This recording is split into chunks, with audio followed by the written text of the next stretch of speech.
मित्रांनो राम राम.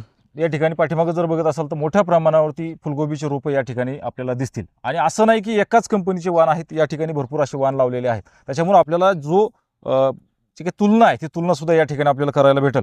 महेको 370 वाण early tropical असणारे हे वाण माझ्या हातामध्ये आहे. या ठिकाणी रोपं सुद्धा मोठ्या प्रमाणावर या ठिकाणी दिसतील.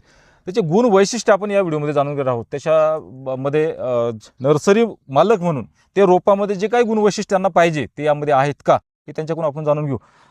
तर त्यांची आपण ओळख करून घेऊ. हो, राम राम. राम राम. आपल्या एकदा परिचय करून मी घेऊ. Shrikisan निकस, Chhatrapati Sambhajinagar, Maharudra hi tech नर्सरीचे owner. माझा मोबाईल नंबर 84 82 99 99 51. तर एक नर्सरीवाले तुम्ही आहात, तर तुम्हाला सुद्धा पुढे चांगली रोपं देणं कर्तव्य आहे, कारण तरच तुमच्याकडे शेतकरी सुद्धा येतील. हां. तर आता हे 370 जे मैकोचं वाण आहे हे याबद्दल जर गुणवैशिष्ट्य सांगायचे ठरले तर तुम्ही काय सांगाल याच्यामध्ये? यात सुरुवातीपासून जर सांगायचं तर सुरुवातीला ज्यावेळेस सोईंग होती त्यावेळेस पहिला इश्यू होतो तो जर्मिनेशनचा. बरोबर. जर्मिनेशन यात या भाऊ. 99% जर्मिनेशन आहे. बर. हे जर एक ट्रे उचलून बघितला आपण तर हो. कुठेही कोणत्याही प्रकारचा कुठे गॅप नाहीये. बर.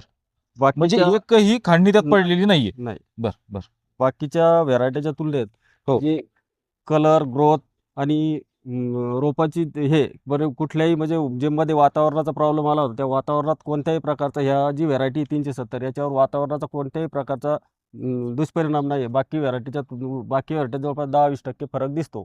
आणि मग प्रॅक्टिकली जर दाखवायचं ठरलं तर काय दाखवताल याच्यामध्ये? आणि आता ही व्हरायटी दुसरी आहे, तर मग याच्यामध्ये काय तुम्ही दाखवताल बा? हे आता एक आपण हे रोप घेतलं, हे रोप जे आता मेन रोपांचं जे असते रूट असते, हे बर. रूट त्याची पांढरा शुभ्र रूट दिसते. बर. आणि अदर जी व्हेरायटी आहे हे जर गेलं आपण हे घेतले, हे बघा हे असे काळे रूट पडलेले आहे. हे काय होतं, हे रूट आम्ही काय करतो इथंच शॉर्टिंग करून शेतकऱ्यांना न देता इथे बाजूला काढून टाकतो. बर.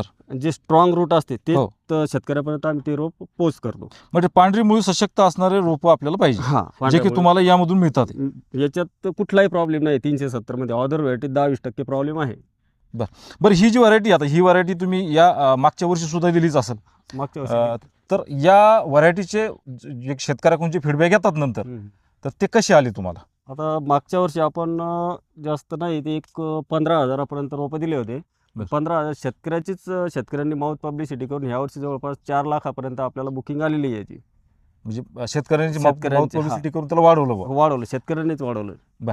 आणखी याच्यामध्ये जर वैशिष्ट्य सांगायला ठरले तुम्हाला, तर आता रोपाच्या बाबतीमध्ये तुमच्याकडे सशक्त रोप जर राहिलं, लहान स्टेज मधल्या जे काही रोग असतील किंवा मग जे सशक्त रोप असतं त्या पद्धतीने या रोपाला कसं बघतात? याच्यात एक कोकोपीट मध्ये ट्रे मध्ये असते. याच्यात जेवढा जोरात अटॅक इकडे येईल नर्सरीत येईल तेवढा शेतकऱ्याकडे नाही, कारण शेतकऱ्याकडे काय होते डेव्हलप होतं झाड. बरं. त्यावेळी इथं जर अटॅक नसला शेतकऱ्याकडे 99% तरी अटॅक येऊ शकत नाही जास्त.